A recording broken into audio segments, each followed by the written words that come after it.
BSc के electronics paper के अंतर्गत जो प्रवर्धकों की जो आवर्ती अनुक्रिया है, फ्रिक्वेंसी रिस्पॉन्स ऑफ एम्पलीफायर पर हमें पढ़ना है। तो आवर्ती की निर्भरता से मुक्त विवरण जो हमने पहले डेरिवेशन किए हैं वो मुख्यतः केवल मध्य आवर्ती प्रास के लिए ही यथार्थ होता है, संपूर्ण प्रास के लिए नहीं होता है।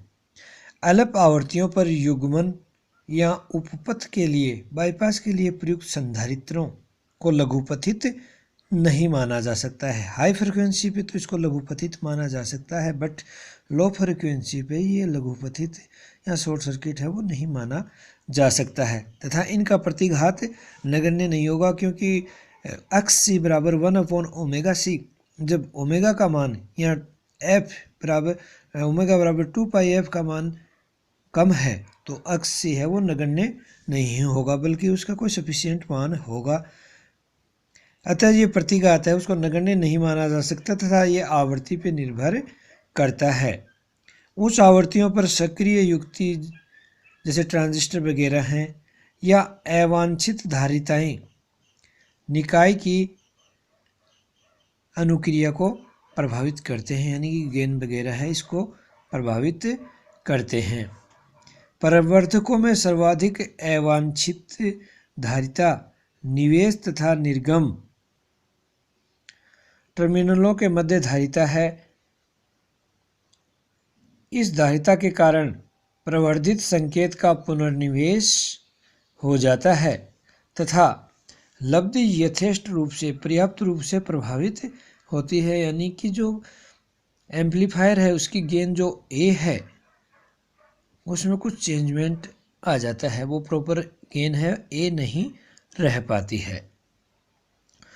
तो ये धारिता निवेश को पार्श्वपथित करते हुए धारिता सी आई बराबर सी इंटू 1-a तथा निर्गम को पार्श्वपथित करते हुई धारिता सी ओ बराबर सी इंटू a-1/a के तुल्य होती है। ये प्रभाव मिलर प्रभाव कहलाता है। जैसे यहाँ चित्र पे दिखाया गया है कि ये जो ब्लॉक डायग्राम है ये किसी एम्पलीफायर का है जिसकी गेन है वो ए है और यहाँ पार्श्वपथित करती हुई जो धारिता है वो ये धारिता सी है। तो इस परिपथ के तुल्य ये माना जा सकता है कि ये जो एम्पलीफायर ए है इसके निवेश में जो पार्श्वपथित करती हुई धारिता है वो सी आई है तथा निर्गम पर जो समांतर क्रम में जुड़ी हुई धारिता है वो सी ओ है। यदि सीई विन्यास प्रवर्धक में ट्रांजिस्टर की आंतरिक धारिता संग्राहक आधार धारिता CBE हो तथा आधार उत्सर्जक धारिता CBE होती है, अतः मिलर प्रभाव के द्वारा धारिता CBC के कारण निवेश में ये जो CBC के कारण निवेश में जो अतिरिक्त धारिता का योगदान होगा वो होगा CI बराबर CBC into 1-a but A बराबर -GM इंटू RL, अतः CI बराबर CBC इंटू 1+GM RL तथा CO बराबर CBC into a-1/a but a is much greater than 1 so that CO approximately equal to CBC।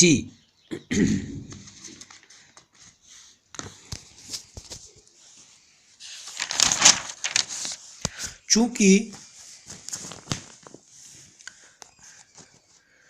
निवेश पर CBE तथा CI समांतर क्रम में है, अतः परिणामी जो धारिता होगी निवेश पे वो CD बराबर CBE प्लस CI बराबर CBE plus CBC into 1-a या CD बराबर CBE plus CBC into 1 plus GM RL।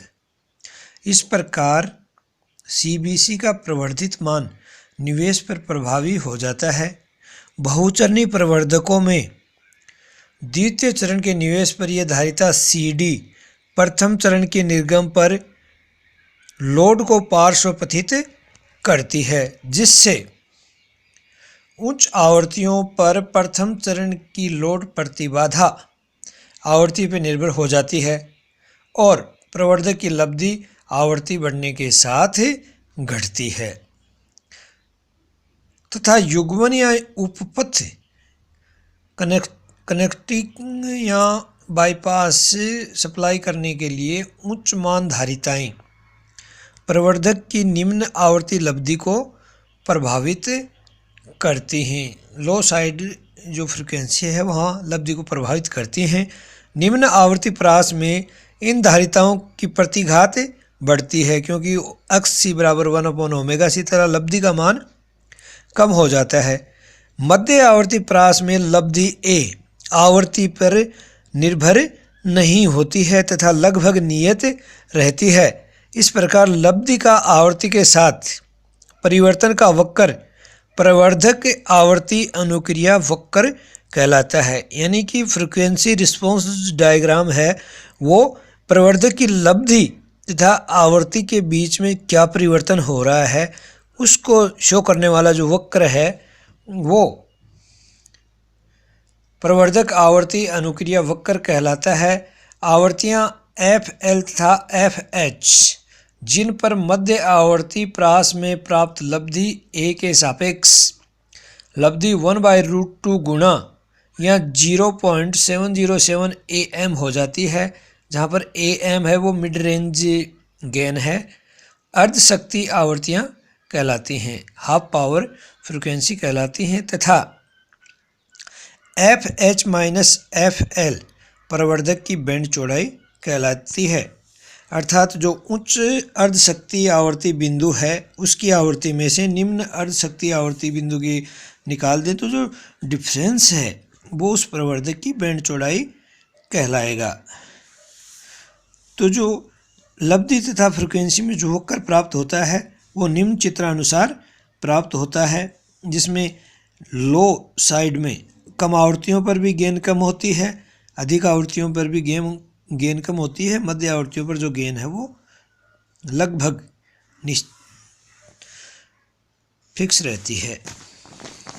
अगला हमारा जो पॉइंट है वो है बहुचरणी कैस्केड या सोपानी प्रवर्धक। तो जो प्रवर्धक होते हैं, एकल चरण प्रवर्धक प्रायोगिक सर्किट है किसी इलेक्ट्रॉनिक तंत्र के निर्माण के लिए पर्याप्त नहीं होता, क्योंकि प्रवर्धक से प्राप्त लाभ की एक निश्चित सीमा होती है, वोल्टा लाभ हो चाहे धारा लाभ हो। अतः एक से अधिक प्रवर्धकों को चरण में प्रयुक्त यानी एक प्रवर्धक के बाद दूसरा, दूसरे के बाद तीसरा, इस प्रकार जोड़कर संकेतों का वोल्टा स्तर वांछनीय स्तर तक प्राप्त किया जा सकता है। जब अधिक संख्या में प्रवर्धकों को क्रमानुसार लगाया जाता है तो यह व्यवस्था बहुचरणी प्रवर्धक मल्टी स्टेज कहें या कैस्केड एम्पलीफायर कहें कहलाती है। तो ये निम्न चित्रानुसार है, जैसे वोल्टा स्रोत है Vs, प्रथम प्रवर्धक लगा A1, फिर A2 dash dash dash AN, इस प्रकार n प्रवर्धक यहाँ प्रयुक्त किए गए हैं। तो प्रथम चरण के निवेश पर यदि संकेत वोल्टा Vs लगाने पर इससे जो निर्गत वोल्टता होगी वो होगी V1 बराबर A1 Vs। यहाँ A1 प्रथम चरण का वोल्टा लाभ है। यह निर्गत संकेत द्वितीय चरण के लिए निवेश संकेत होगा। द्वितीय चरण से प्राप्त जो निर्गत संकेत होगा V2 वो होगा V2 बराबर A2 इंटू V1 या A1 A2 Vs। इसी प्रकार n चरणों से जो प्राप्त निर्गत संकेत होगा VO, तो वो VO क्या हो जाएगा, VO बराबर A1 A2 dash dash dash AN into VS।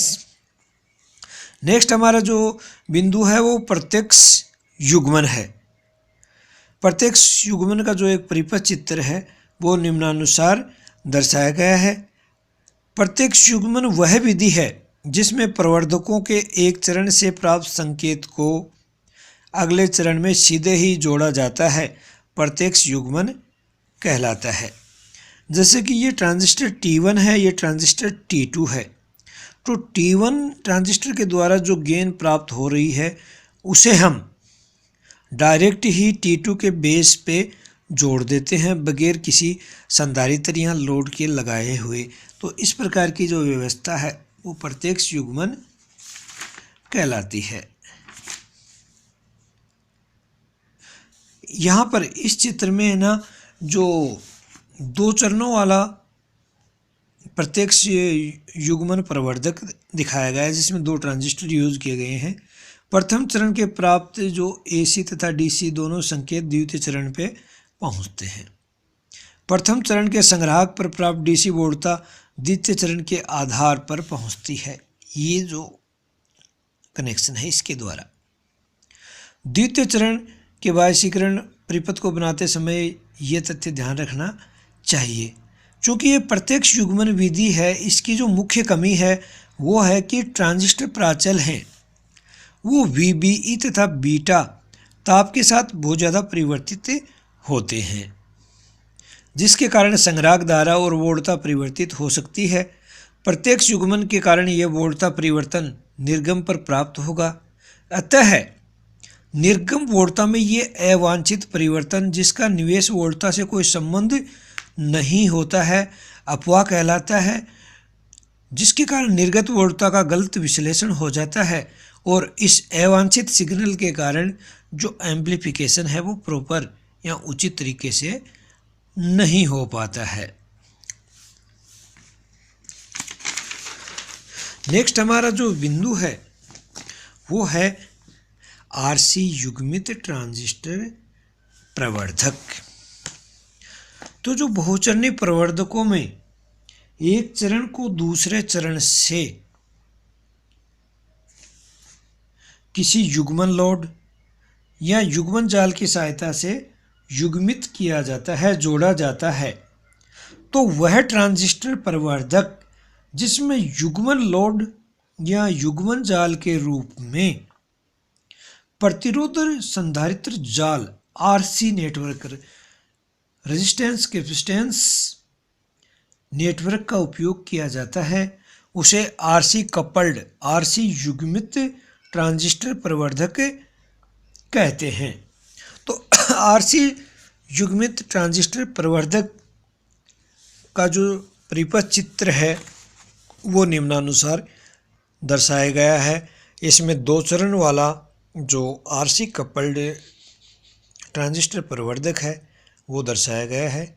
यहाँ पर दो ट्रांजिस्टर हैं, ये ट्रांजिस्टर T1 है, ये ट्रांजिस्टर T2 है।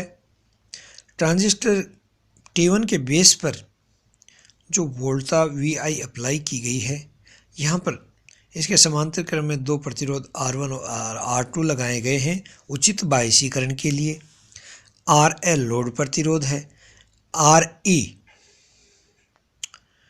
जो इमीटर और ग्राउंड के बीच में लगा हुआ प्रतिरोध है और इसके पार्श्व पथ में CE संधारित्र लगा हुआ है तथा इस ट्रांजिस्टर T1 के द्वारा जो गेन है, जो सिग्नल है, उसको CC ट्रांजिस्टर की कपलिंग द्वारा द्वितीय ट्रांजिस्टर के बेस पे अप्लाई किया जाता है। इस प्रकार के प्रवर्धक में जो चरण हैं वो सेम टू सेम होते हैं। यहाँ पर ये दो चरण का दिखाया गया है, T1 और T2 दोनों NPN टाइप ट्रांजिस्टर हैं। तो चित्रानुसार RC युग्मित उभयनिष्ठ उत्सर्जक ट्रांजिस्टर प्रवर्धक के दो चरणों का परिपथ यहाँ प्रदर्शित किया गया है। परिपथ में T1 और T2 क्रमशः प्रथम और द्वितीय चरण में उपयोग में लाए ट्रांजिस्टर हैं। RL लोड प्रतिरोध है तथा CC युग्मन धारिता है, कपलिंग कैपेसिटेंस है। इन दोनों की सहायता से प्रथम चरण के निर्गम को द्वितीय चरण से युग्मित किया जाता है। संधारित्र CC प्रथम चरण के निर्गम में से प्रत्यावर्ती भाग को पारगमित करता है तथा DC भाग को द्वितीय चरण के आधार पर जाने पर रोकता है, यानी अवांछित सिग्नल होते हैं उनको ये रोक लेता है। इसलिए इसे अवरोधी संधारित्र भी कहते हैं। ये जो संधारित्र सीसी है ये अवरोधी संधारित्र भी कहलाता है। प्रतिरोध R1, R2 तथा RE तथा RL के साथ ट्रांजिस्टर के लिए उचित वाइस प्रदान करते हैं। प्रतिरोध RE को पार्श्वपथित करने वाला संधारित्र CE उपपथ संधारित्र है, बाईपास कैपेसिटर है। CE की उपस्थिति से संकेत के लिए RE के कारण ऋणात्मक पुनर्निवेश नगण्य हो जाता है। यदि CE प्रयुक्त नहीं किया जाएगा तो वोल्टालब्धि में हानि होती है, जिसकी पूर्ति बहुचरणीय प्रवर्धकों में चरणों को संख्या बढ़ाकर कर ली जाती है। यानी कि जो एम्पलीफायर के स्टेज हैं उनको बढ़ाना पड़ेगा यदि CE हम नहीं लगाते हैं तब। तो CE बाईपास कैपेसिटर है, इसके द्वारा जो RE के कारण यदि ऋणात्मक पुनर्निवेश हो पाता वो कम हो जाता है। इस प्रकार ये जो चित्र है ये 2 चरणों वाला कैस्केड एम्पलीफायर है, RC कपल्ड। इसी प्रकार इसके चरण और भी लिए जा सकते हैं जो कि सेम टू सेम ऐसे ही होंगे।